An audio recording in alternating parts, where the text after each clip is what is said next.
ఆరంభంలో తడబడ్డ ఆపై పుంజుకున్నాడు. జట్టు విజయమే లక్ష్యంగా ఎన్నో రికార్డుల్ని చేజార్చుకున్నాడు. తన క్యాప్టెన్సీలో ముంబై ఇండియన్స్ని 5 సార్లు ఛాంపియన్గా నిలబెట్టాడు. క్యాప్టెన్సీ కోల్పోయినప్పటికీ బాధపడలేదు.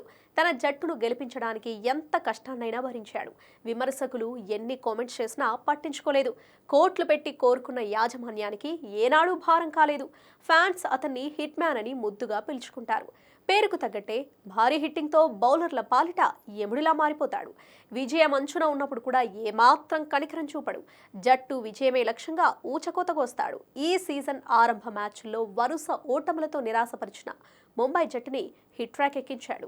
గత 2 మ్యాచ్ల్లో తన విధ్వంసం మరోసారి ప్రపంచానికి పరిచయం చేశాడు రోహిత్ శర్మ.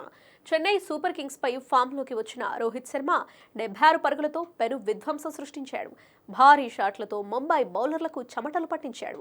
సన్ రైజర్స్ హైదరాబాద్ పై 70 పరుగులు చేసి తన బ్యాటింగ్ పవర్ని రుచి చూపించాడు. ఈ 2 మ్యాచ్ల్లో ముంబై ఇండియన్స్ విజయానికి రోహిత్ పవర్ హిట్టింగే కారణం. అయితే రోహిత్ గతంలో ఇలాంటి భారీ ఇన్నింగ్స్లు ఎన్నో ఆడాడు. ఐపీఎల్లో రోహిత్ రెండో అతిపెద్ద స్కోరర్గా కొనసాగుతున్నాడు. RCB star batter Virat Kohli 261 మ్యాచ్ల్లో మొత్తం 8,396 పరుగులు చేశాడు. రోహిత్ శర్మ 265 మ్యాచ్ల్లో 6,856 పరుగులు చేశాడు.